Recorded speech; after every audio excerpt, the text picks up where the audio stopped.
welcome to the Big Fat Gay Podcast, where we talk about what's weighing on our minds. I'm Trevor Keyson, I'm a chub, and I have a soft marshmallow center. I'm Michael Willer, I am a chaser, and I have a delightful almond brittle center. I am Donald Marshall, I am a chubby, and I'm nougat. Nougat. God help me. I'm Dan, I'm a chaser, I'm chocolate through and through. Yeah, that's actually accurate. So welcome back to our episode. And especially actually welcome to Dan and Trevor, because you guys actually just went on a trip recently. We were back on a cruise. We left from Galveston and we went to the Western Caribbean. Yes, we were in Honduras, and then we were supposed to be in Costa Maya, but we couldn't dock. The waves were crashing over the pier, and they said, three other cruise ships failed. I was watching, and I'm like, I don't see why we can't dock. And then I saw the wave crash over the pier. It's like that moment in The Devil Wears Prada where she's like, it's misting outside. Right. It's like a hurricane. Yeah. Awesome. I've actually been in a situation like that, except from the other side, where I was supposed to get on a cruise in Barcelona, and it was storming so heavily that we were stuck, and they kept us in the terminal, all the people who were supposed to get on the cruise ship. Oh, wow. And we just got stuck in the terminal for like 4 hours because they were like, well, we might come in. Like, we don't know. And then they didn't. Yeah. You guys get to stay in these awesome locations. I get snowed in freaking Medford, Oregon for a week. Like, there's no fun there. I mean, that's your fault for going to Medford, Oregon. Done. I have to own You that. know there's no cruise ship there, right? God damn it. They lied to me. Sorry. And never will be. I'm sorry to tell you. I'm picturing like a land cruise. Actually, I did go out on like the saddest little party boat you've ever seen out there. Did it have wheels and like a big converted van? No, it had like 7 senior citizens and Metamucil and cups. It was very weird. Oh, dear. What? Are you sure that was a party? It sounds like something else. Like a death It is the way cruise. Don does it. Don't you judge me. I mean, I'll stop judging you verbally. Is that okay? I'll take what I can get. So I'm curious, how did the cruise go? Like, because Trevor, this was your first time on a cruise ship ever, right? Yes. I'd been on like a little riverboat things in New Orleans.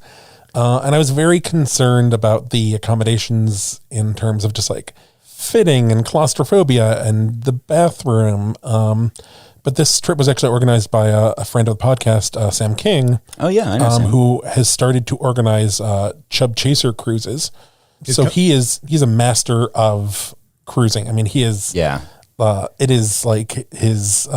If he were uploaded to the Borg, it would be for his knowledge of cruising. Yeah.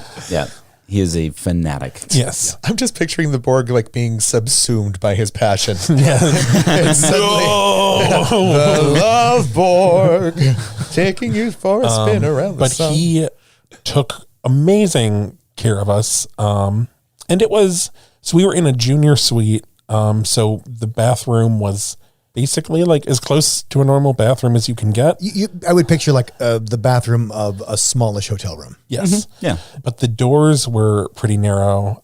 So like I was going through sideways, but kind of like, squeezing through like, and then we went through a lot of Vaseline. It was a shower tub combo, but like the shower curtain was a little close, so it kind of stick to me. Well, because the tub is pretty narrow, and of course the shower curtain is at the edge of the tub. So. Right. Yeah. That's interesting. They had a curtain because all the cruises I've been on, they have doors. Well, that would have been in a different kind of cabin, but that presents its own problem because then you basically, as a big boy, have to shower in a capsule. Right. Not Not just throwing the curtain open and spraying the room. Yeah, but in stormy seas, that could actually be advantageous.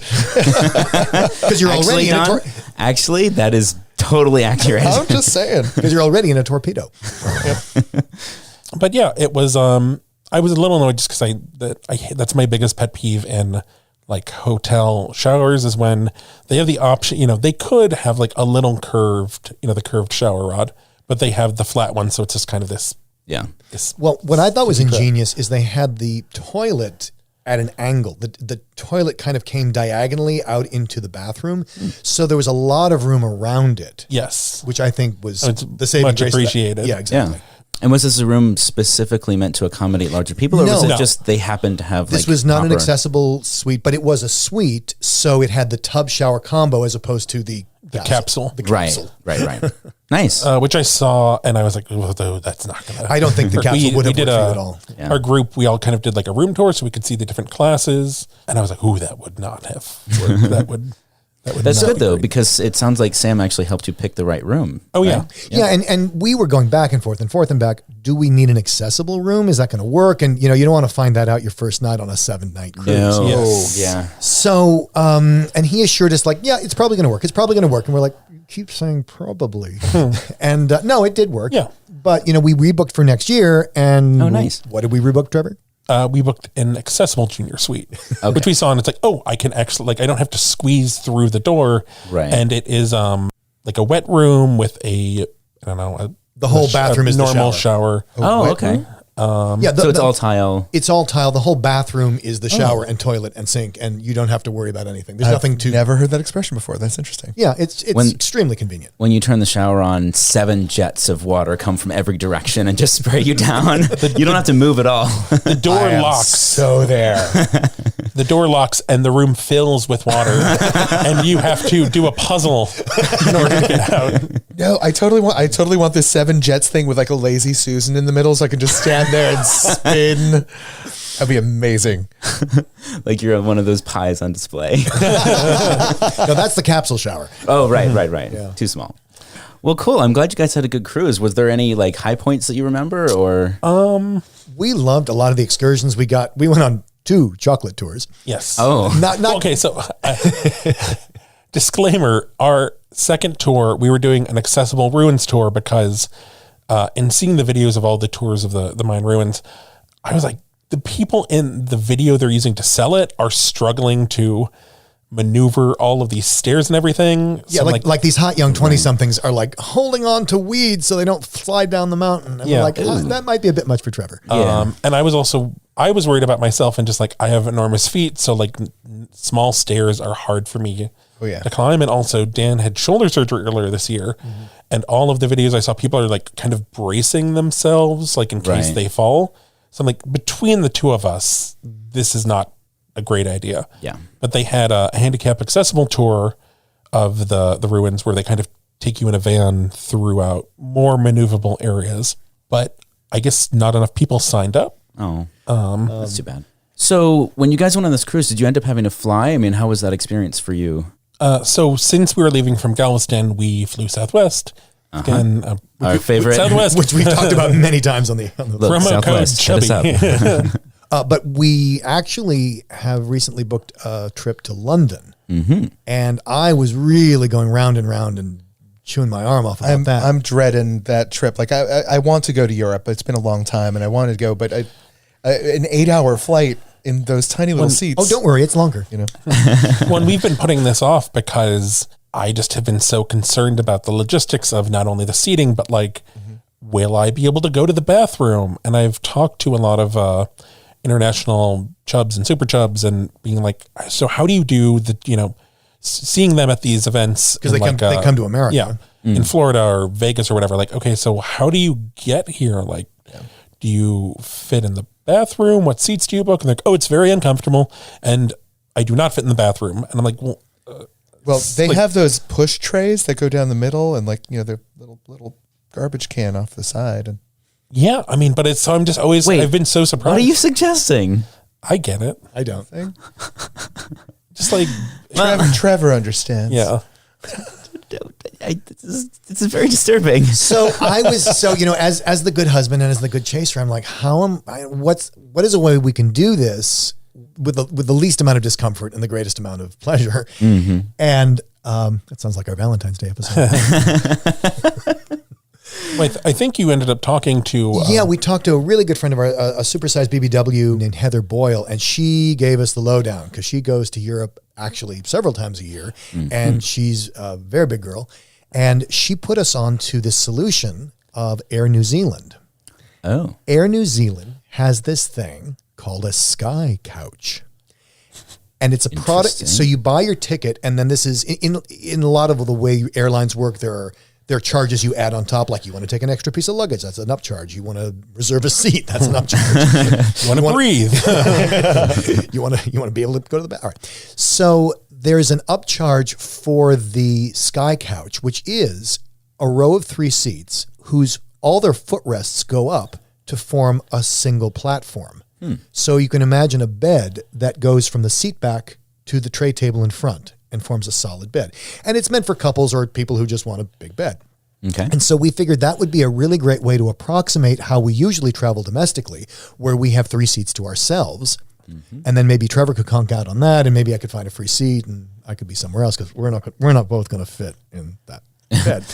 But it makes it a lot more economical, because if you had to buy 3 seats to Europe on like an American domestic airline, that would be extraordinarily expensive. Right. So this seemed to us like to be a really great solution. I'm And having it a is- hard time picturing what it looks like. Trevor, or you put up pictures of it on the website?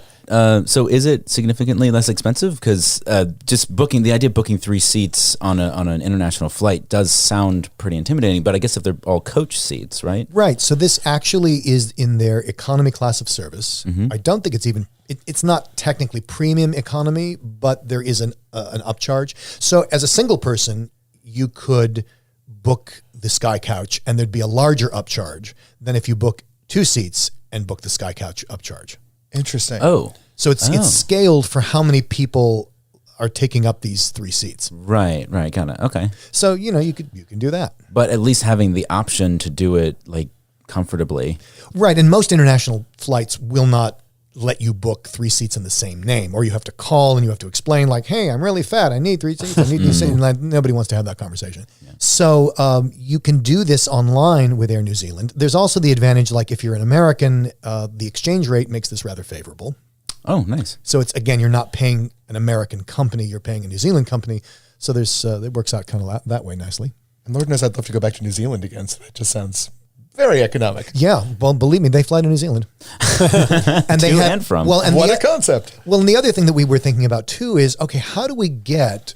I would prefer. I don't know if anybody else would, but I prefer to fly nonstop, because otherwise yeah. you got to do this milk run. And we had this backup strategy. If we didn't fly nonstop, we would have like a pee break in Reykjavik. Yeah.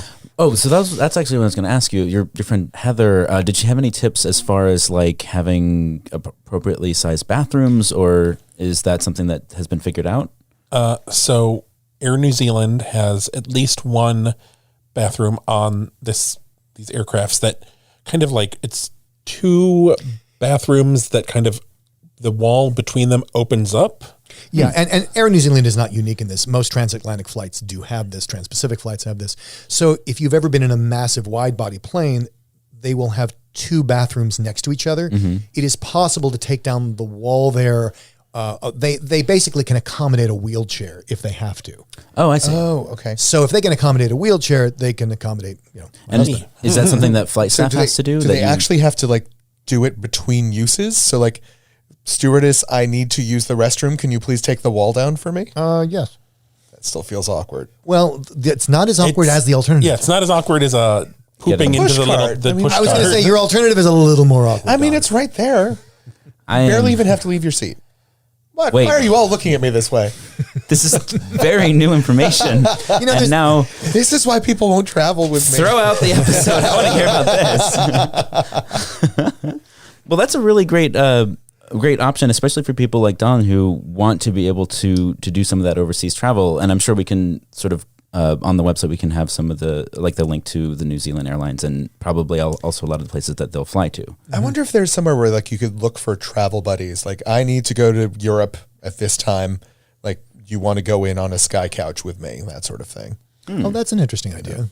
I bet that resource is out there somewhere if you can look for it. And that's kind of the same as looking for a roommate on a cruise. If you don't want to book the whole Sure, cabin that's a yourself. great idea. Yeah, so it's similar. I guess you could do that. Yeah. So speaking of flying in airline travel and fiascos, a listener sent in an article that caught my attention. Yeah, that was It's pretty rough. And this is sort of what Trevor was talking about when, we'd like to do a more positive episode like the Chubbies because sometimes things like this happen. In fact, more often than not. A woman and her daughters had booked basically a trip to Thailand. From Australia, from New Zealand? I believe from Australia. And so they flew to Thailand and they had this whole trip planned. And on the flight back, I believe it was Thai Airlines. It was. Thai Airlines. Refused to let them go into their business class seats that they had paid for. And the way in which they refused was by saying, too big, no. And they have tape measures in Yeah. their hands. They're trying to prove that they're too big by measuring the people women. running out Literally. with tape measures and throwing them around their midsections. And this woman, her name's Suhana, and her two daughters were standing on the plane with all of the other passengers staring at them, being shouted at by the flight staff, telling them that they couldn't sit in the seats that they had paid for, that booked and paid for, And frankly, had gotten there on. and had gone there on yeah. And so they were forced to sit in economy seats. And the excuse that was given later, not in the moment, but later, was that the seat belts that they have for business class have like airbags in them. That they Yeah, because you think, why are they going to put them in economy? The seats have got to be even smaller in economy. Right. And as you say, the explanation was, our business class seats have airbags in the seat belts. You can't use an extender, exactly. which I'm Is trying nonsense. I'm trying It's to picture. total nonsense. Well, I mean, or worse, it's not. That makes no sense. Right. Oh, well, yeah. I guess if that's just part of the design, especially they literally, since business class is the fallback for the larger traveler. Right. Like in general, like that's what you got to settle for. well, this was clearly not a concern for them. Unless Like, you're flying New Zealand Skycouch. Yeah. right. Sky cow. Book your flights today. So unfortunately, this woman and her two daughters had to sort of hoof it back in economy seats with everyone being completely embarrassed and ridiculed on this flight. And it took, I think, something like 6 months to even get an apology for it. I mean, there was... Well, Thai Airlines did. They only refunded them the difference between business class and economy. Exactly. Wow. Yeah. And that took like a long time and like practically litigation to get. It should be said that the travel agent who booked it did refund the rest of it because they just felt so bad. Right. So... Screw you, Thai Airlines. I'm flying New Zealand Air. Yeah. I bet they go to Thailand. Who knows? Probably. So the interesting second half of this, which when I read the article posted on the BBC website, they sort of bury the lead here, at least from my perspective. The company that booked the travel for them is a company called Destination Beauty, which is their whole business model is designed around basically taking women, offering them a variety of plastic surgeries and procedures for weight loss In Thailand, in Thailand. where it's supposedly cheaper, I would imagine. I guess it's cheaper. I don't know if there are fewer regulations. And then you fly to Thailand through this company service. They put you up and you get your various surgeries done. That's not unique. Like we actually have similar things here, flying people to Costa Rica and Brazil, Yeah. just Mexico. Brazil. Yeah, I mean that's not too. No, but weird. it's particularly ironic that these women. Well, hold on a second. Like, Sorry. I'm not talking about unique and weird. I'm talking about f***ed up. That's Okay. what I'm talking about.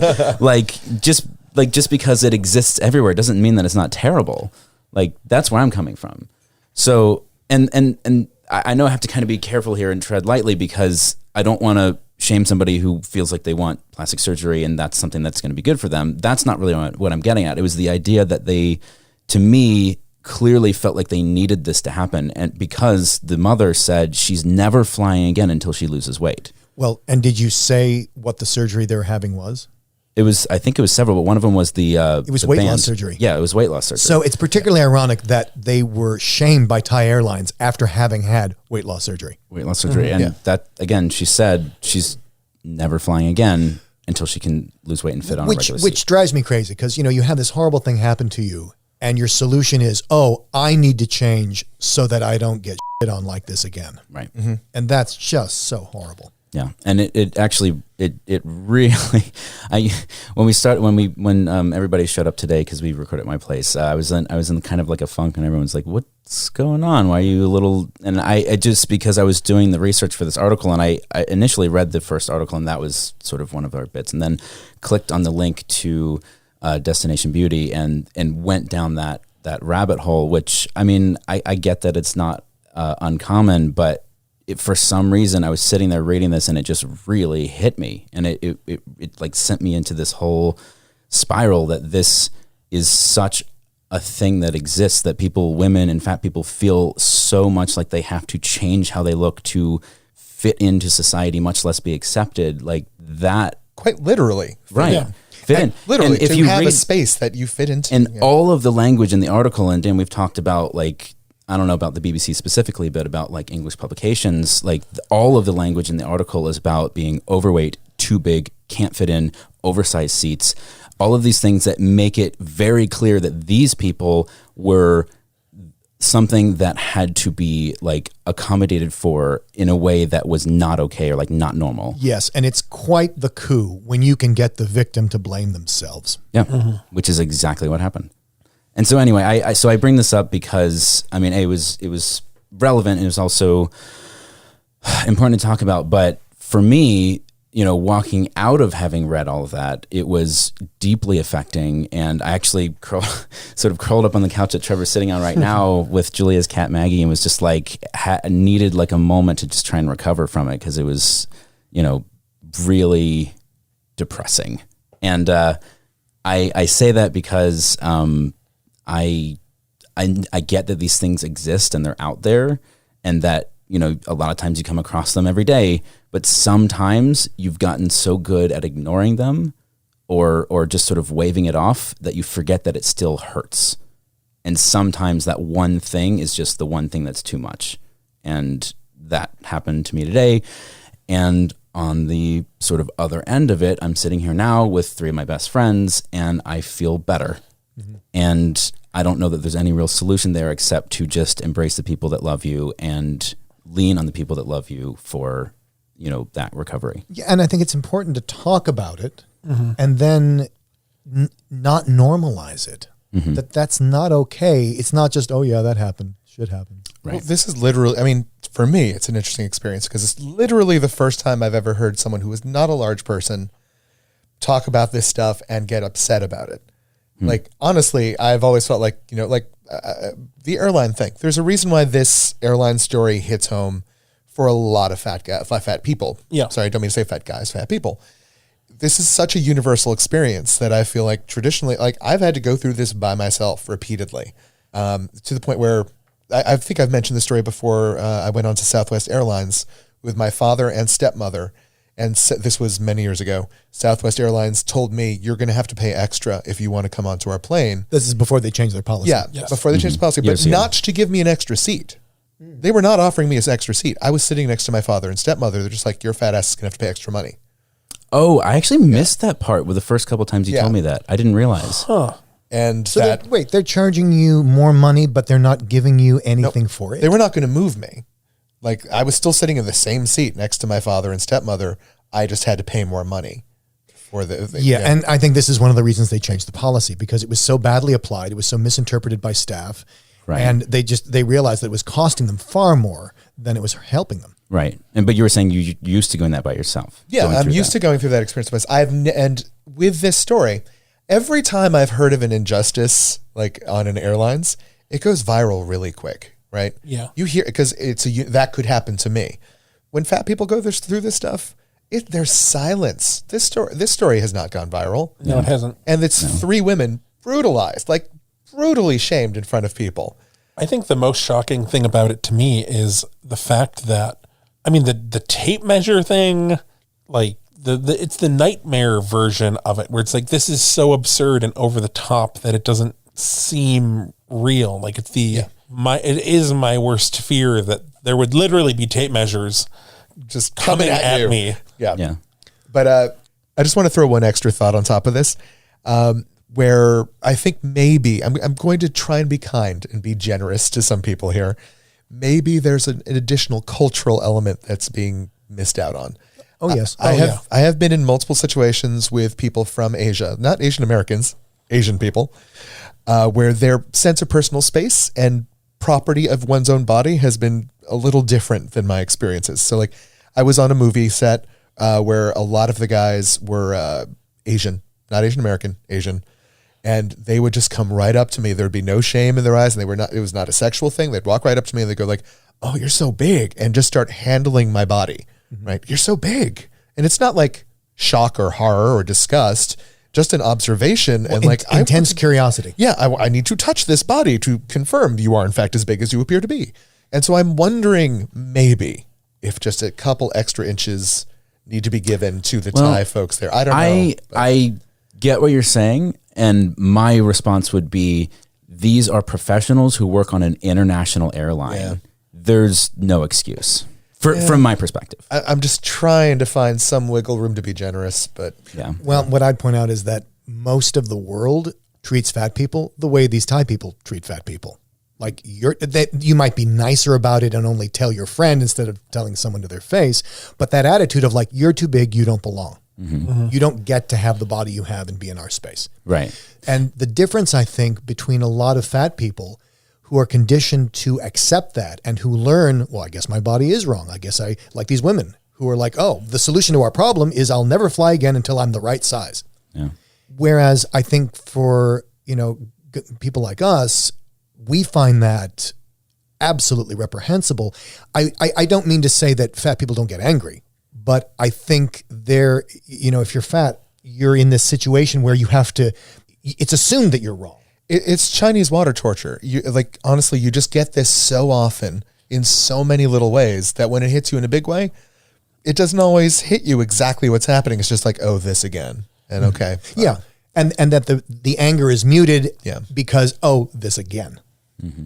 Whereas for someone like us, because we never, obviously Michael and I never encountered this. So it's this grave injustice that's, I wouldn't say new for us, but like if we had been with those women, if we had been on that plane. I would have been fighting people. Yeah. I think something else that's strange about this story, at least to me personally, is we've talked about how surgery tourism is nothing new, but just the idea of I am going to take my vacation and have plastic surgery and weight loss surgery, and that is my treat to myself. Yeah. Treat yourself by giving into traditional standards of beauty. Well, a lot of people feel that way. So I'm trying to be sensitive to the fact that if you want to go out and get any kind of plastic surgery, cosmetic surgery, fine, go do that. The issue that bothers me is when that decision is made because you feel this overwhelming pressure from outside sources that you have to. Yeah, the idea that you need to change because we've decided you're unacceptable. Exactly. Yeah, and that's where the issue comes from for me. And to go back to the sort of the cultural differences point, I think that if it had been the exact same people, Don, that you interacted with on set, if they had been, stewards on an airline and you had been walking into that seat, I think they would have been just as blunt with you, but it would have been the same kind of confrontation. Mm-hmm. And I think that's where the difference is, because you were an actor along with them. Yeah. In your context. So it leads into the question, so we know traveling can be difficult, but where can you go as a larger person and not have people running at you with tape measures? Is there a good place? Wasn't there I'm not going to Mykonos anytime. Wasn't there a plus size resort at one point? Yes. Well, for a while there was a exclusive plus size resort, and for a while it kept kind of creeping up in conversation. We're kind of within the round world. Someone would be like, "Hey, has anyone else seen this?" And it did have very kind of Murder Island vibes to me personally. Well, I think you should describe why it was a plus size resort. Oh my god! I never got that. I just kind of got it's like sandals. It was an all-inclusive resort, but it was designed. Everything was designed for basically you would kind of organize a group and kind of because you're booking the entire resort. Oh wow! I always assumed it was for couples who could book a room like they'd book a room in a vacation anywhere else. No, this was because the reason I think it failed is because you have to book out the entire thing. And I think that's why people would this kind of kept coming up as oh, do we want to try to do this? Because it's not really financially viable. Yeah, that sounds like a terrible business model. Do you think they would have been more successful if they had just made all of their PR and marketing about the fact that they were incredibly fat friendly and accommodating, but still a quote unquote normal resort? Yeah, I think so. Because for example, one of the things that made them fat friendly is they had 4-foot wide lounge chairs. They had reinforced beds in the cabins. It wasn't like you were going to some little tiny resort that you found in the backwoods of Mexico. Right. And you're staying in wicker chairs. You're staying in a wicker chair and you're 400 pounds and that's just not going to work. And I think that if you show people that, in the same way that we don't need to fly on a fat airline. We just need them to fly on an airline that will accommodate us. Right. So sorry, I just want to, because I pulled up the information we had on this. So the reason Dan's looking at me like I'm crazy is because we were talking about two different resorts. So Freedom Paradise Resort is the one in Mexico, and the resort, that is the one where you have to book the entire resort, is in the Bahamas. Freedom Paradise Resort is closed. The resort is still open, but you have to book it. Maybe, oh my God, maybe we'll do an episode at the resort and I'll get murdered. Well, not That the last would boost part. our ratings. That would, well, and then it would end the show. So let's not do that. So I'm curious about your guys' experience. So a place that I've found has always been very good for me to go to, and it's very close at hand. Like the Disney experience I found has usually been very accommodating for my size. Like seats are comfortable. You mean like the parks? The parks. Like I find they tend to be, have you had a good experience there? Yeah. I would say that the Disney parks are probably the most fat friendly of amusement parks. Yeah. When we go to Universal, and Universal's no. really good about putting the carriage outside the ride so you can see if you fit. Yeah, nobody fits. I don't fit. Trevor doesn't fit. Our friend from Germany didn't fit. You know, nobody fits. So I was trying to go on the Harry Potter ride. Exactly. Right? And there was a seat out front. I got into the seat. It took a little bit of effort, but I was almost able to pull the thing closed. I'm like, okay, it's close enough. I go inside. Halfway through the line, there's a second one, and they have somebody whose job is to pull you out of line, What? make you sit in that, right? And then, But only some people?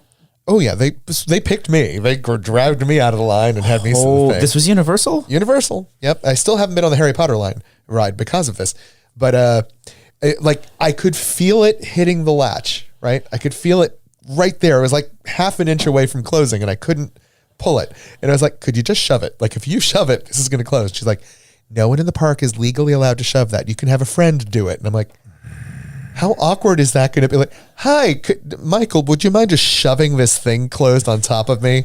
I should Michael's probably be able to get out afterwards, but And Michael's probably already on the ride next to you. Like, yeah, exactly. I'll make it fit. Yeah, but Universal is a very bad experience for larger people, as far as I'm concerned, and taller people. A lot of their rides, like I'm also 6'2", and I leave that place with bruised knees, and not for fun reasons. You know, it's like.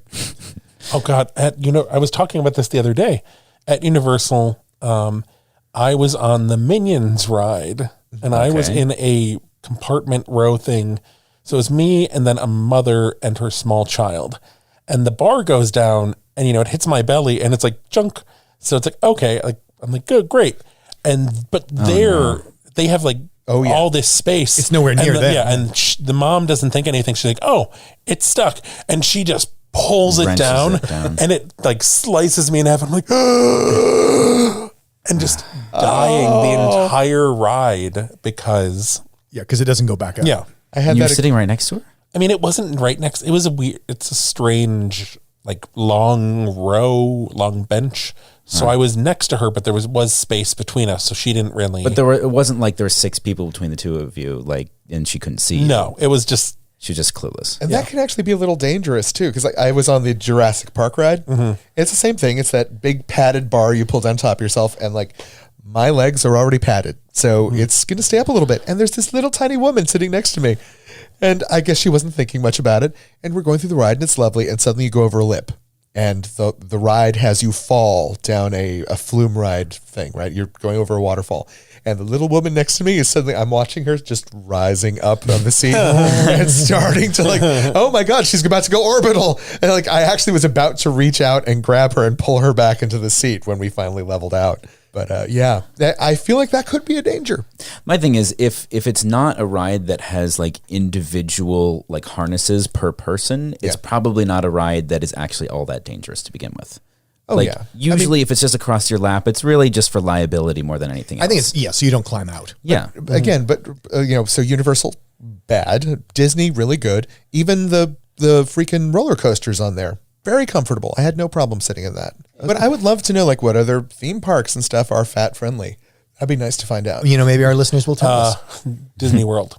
End of list. But all of Disney World, like Epcot is a joy when I've been there, and no, but I'm just saying that I think really Disney is the only one. I mean, maybe the only other theme parks I can really think of are, Universal and then like Busch there's a lot. Gardens. I mean, there's Busch Gardens, there's Six Flags, there's another one. I mean, I know Six Flags isn't Yeah, I don't. I actually have never been to Six Flags, but Do an episode at Six Flags, and you and Dan can ride roller coasters, and Don and I can not. I will hold on to Commentate. the back if necessary because I am getting on those freaking roller coasters. I love roller coasters. There you go. So we were at Disneyland with a international friend, and walking into the park, I rolled my ankle. ooh, And he was in many ways like a little kid, but it was like, it was his first time in America and his first time at Disneyland. And I'm hobbling and I get to Town Hall, and I'm like, Town Hall is like at the entrance of Disneyland for those of you who haven't been to you Disneyland. just walked in. Yeah. And I'm like, I am not going to be able to do this. Oh no. Like, I do not know what I'm going to do. And Dan's like, you could get a scooter. And I, up until that point, I had this whole thing, like the fat person in the scooter. I don't want to be the person everyone is being stared at. But I'm like, okay, well, maybe I can do a little bit further. And I keep going. I'm like, no, I'm not going to be able to walk. So Dan's like, okay, like I'll figure out how to get this. He disappears for 10, 15 minutes, rolls up in a scooter, and I get in it, and I'm like, oh my God, like I have this like, oh my God, everyone's looking at me. I'm like, oh God, I'm in the scooter. But then we're going, and I'm like, oh my God, like I'm going through Disneyland, and I'm not in pain. And it's like, this is so much faster. Well, faster, and you're not exhausted. You're Yeah. not dying of heat prostration. And you're walking faster than anybody. Yeah. And at the end of the day, I'm like, I have spent all day. I mean, we were there till I think closing. Oh yeah, we were exhausted. Trevor was fine. Yeah. And I'm like, and then the next day I'm like, because normally after Disneyland, it's like, oh my God, my feet are f***ed up. My ankles are sore. My back's a mess. But I'm like, I'm fine. Yeah. And there'd be points where I'd pull over on the cart and hop out and go around. Because there are just I had a lot of trouble on navigating Indiana Jones line. Yeah, Well, sure. it should be said that Trevor doesn't actually have a driver's license or drive, so his experience in a scooter was novel, I also have terrible spatial skills, which is So why it's he just this, doesn't drive. Just an trying to amazing get this- combo. Yeah. Oh God! But now Have we mentioned Mr. Toad? I'm just picturing you scooting down Main Street, looking happy as a clown. Oh, he was a terror. And dozens of people behind you holding their ankles, going, "Ow, why? Why?" But it was really wonderful for me to just see Trevor so freed up, whereas usually he might feel burdened, 4 hours into the my day. shoes are filling with blood. I'm like, I'm fine. But no, so now when we go to Disneyland for gay days and we're there multiple days, I'm like, I'm getting a scooter. Oh, it's lovely. And it is blasting through the park at full speed, or Dan's like, oh, I'm going to go back to the room. I'm like, okay. And I just speed off. I do not run people down. I usually master, the 3-point turn after 3 days. Yeah, but be honest, Trevor. Do you want to? Oh yeah.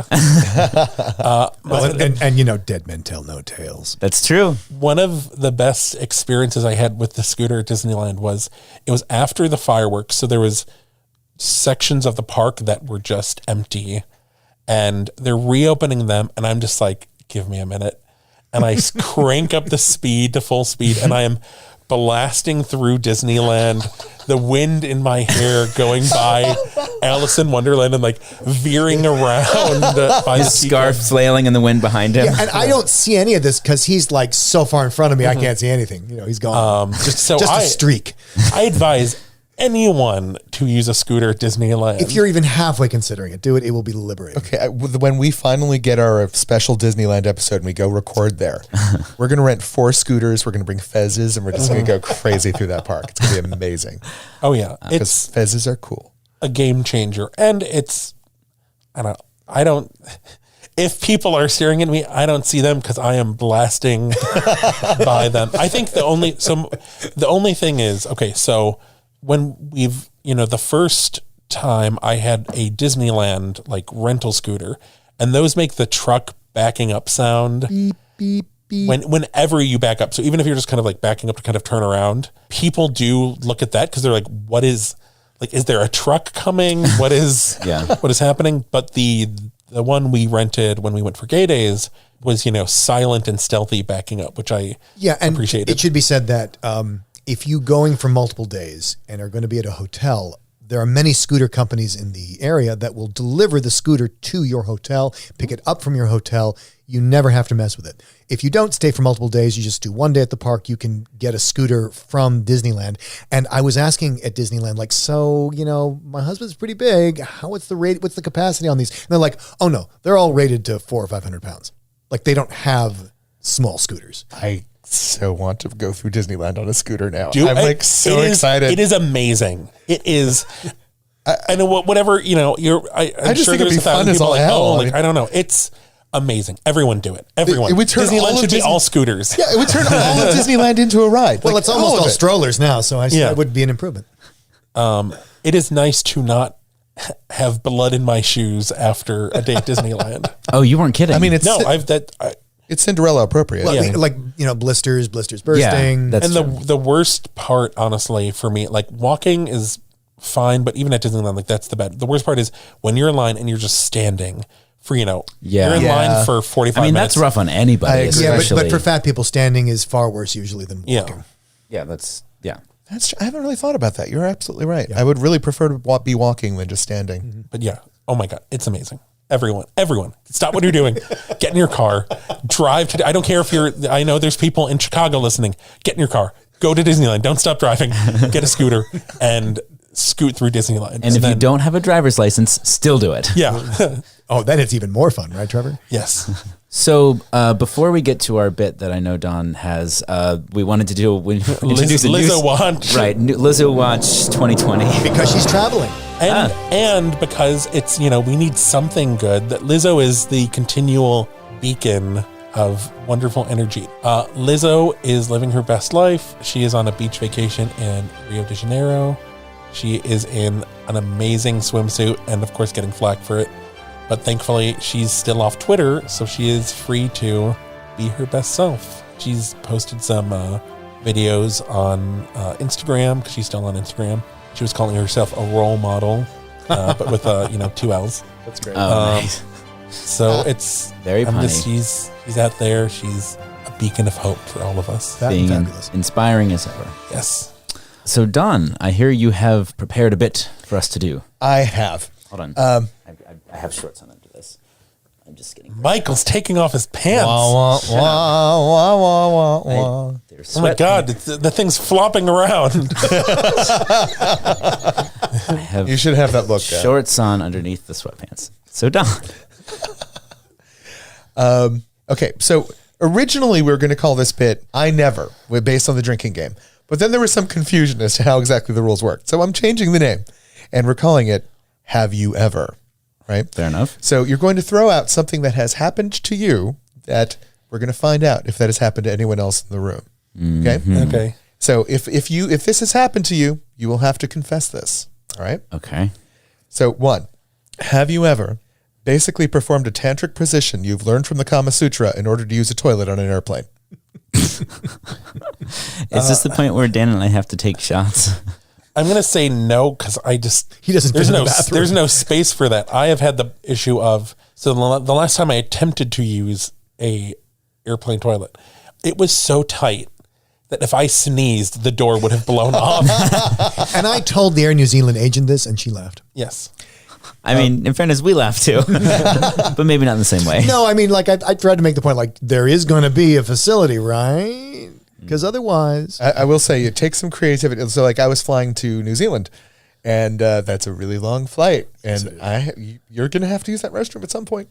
And let's just say there was some tantric positioning and praying that you're as accurate from a distance as you think you are, and I was successful. There you go. Anyway, I'll tell you that one of the things I have trouble with is because, and this is just a domestic flight, not on a wide body, the slope in the restroom, I can't get close enough to it without somehow crouching, but you can't crouch because I can't there's not really enough headroom. There's not enough headroom to get close to it, so I end up I see. distorting my body into this weird sort of You're pseudo leaning crouch. backwards with your groin. I shouldn't do that with a microphone, actually. You're leaning backwards, thrusting your groin like a foot in front of you and trying to balance. in order to actually- get, It's Yeah. more like Yeah, I've trying. It's more like noticed trying to kneel on the platform where the toilet seat is, just to get mean- close enough and low enough. At what point do you just sit down? that is a Kama Sutra position, so you have. I could do that, but I don't know who else has sat there. Why don't people- women have to deal with that every day. Why don't humans design the bathrooms on airplanes? That is a fair question. You mean instead of the cat battalion they got? We're just like a snake. Like, yeah, that looks right. Have you ever been very comfy on one side of a couch, where all the seats are full except for the space next to you on the couch, and then someone walks in and is looking around for a seat to sit in, and like they can see there's plenty of room next to you, but for some reason that is not the seat. Like they'll sit on a couch arm or something else. Have you ever had someone turn down the seat next to you? Okay. I don't know. I would think you'd want that. That confuses me. To me, it's not that I want it. It's that there is a seat. And for some reason, I am so like, you don't want to sit next to me specifically. That is the reason. So anyway. Well, I mean, we haven't talked about your horrible body odor, so like that could be a factor. I think the listeners we've can talked smell. about it. Yeah. I mean, We have a smodcast. yeah. So if you haven't actually received your Dawn scratch and sniff yet, just right into. And Don, you should know some people are super, super into that.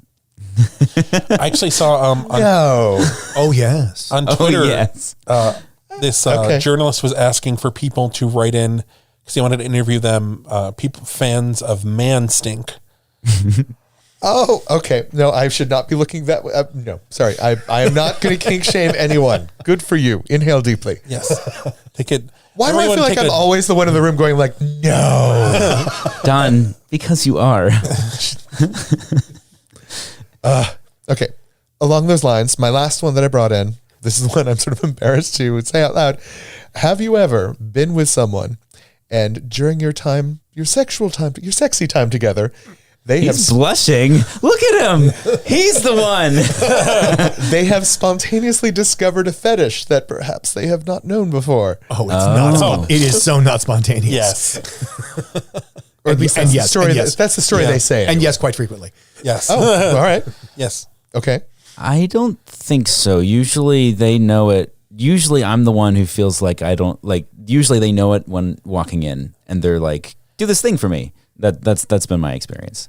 For me, so the experience that I'm thinking about, it was a very strange night. It was like we were having a lovely time, and then suddenly there was a mouth on my foot, just like the entire foot has got into their mouth. And afterwards, they're like, "I've never done that before." I'm like, "You just swallowed an entire Oh, foot." hold on. No, they've done that before. Don, you're being lied to. No, No, I no, was they his have first. done that before. Okay, so discovering a fetish, I'll put that in air Yes. quotes. That's fine. But yeah, so you at home, have you ever with any of these? Let us know. Where Have you ever had your mouth on Don's foot for the first time? Was it in an airline restroom toilet? Apparently, I have very appealing feet. I had no idea. So if they did want to tell us about this, where would they go to tell us about this, Trevor? That's a hell of a segue. I am the king of the segue. Oh, well, I actually do have a tip. Oh, Oh, there's a tip. There's a Yes, tip. just the tip. So I am.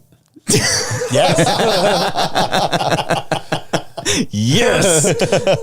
It comes in handy. So my travel tip is a product that is a must-have for me whenever I travel, and I have it at home. We don't travel without. Yes. It is this. So it's a nylon bath sheet. It's like a Japanese product, and it is basically, like a pom-pom loofah, like the nylon loofahs. Imagine sort of a translucent but a rough fabric. It's nylon. And it's 1 foot by 3 feet. Yes. Okay. So basically you can bunch it up like a loofah or kind of use it just like clean your back or fold it over a bunch of times like a I washcloth. have one of those. I have one of Yes. those too. Yeah. I love it. They're And great. it is, I'll share the link from what I bought on Amazon, although I saw it at Gelson's the other day. Gelson's is a local grocery store. If it's what I'm thinking about, I got one at CVS. Yeah. Yeah. For a while, I couldn't find them anywhere, but now they're... we find that the ones that are very common are like the pom-poms with the little cord, whereas this is actually a sheet. Yeah, that's what I'm talking the about. sheet.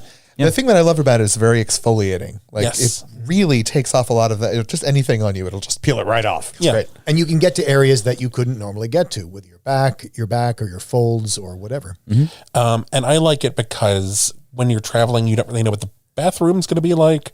So it's a good way to just be able to like get anywhere. That's clever. And then you can hang it up. Nice. It's a good tip. Yes. So, Trevor, if people want to know more about the nylon sheet, where can they go to find this out from our website? My job. So you can go check out this episode page on www.bigfatgaypod.com. You can also follow us on Instagram and Twitter at BigFatGayPod, or check out our Facebook page, The Big Fat Gay Podcast. That's right. And on the website, we will also have the episode page where we'll have links to the various things that we talked about, including the articles that we And referenced. please look us up on these sites. Every time you like us, we get a little bit more heat, so to Yes. speak. And leaving comments is we love it. We love to hear from you. And I finally remembered after like 4 consecutive episodes to ask people to please rate us and subscribe on Yes, please rate on and iTunes or subscribe. Stitcher, and also on Facebook. Actually, there's a way that you can recommend us if you like the show, and that is all of that is incredibly helpful and also very nice for us to know what you think. Yeah. Yeah, If it's good. Otherwise, just if it's good. So you've whiled away another day with us. Thank you for visiting us here at the Big Yes. Fat Gay Podcast. Yeah, we're back to our normal format. And it feels a little weird, I have to say. I was enjoying the sort of the crazy little breaks into other areas. Well, we'll Yeah, have we- some more crazy breaks, I'm sure. Yeah, we'll maybe have I'm so happy about the new board. and if you're listening in the car, There's someone behind you, and it's a cricket. look out.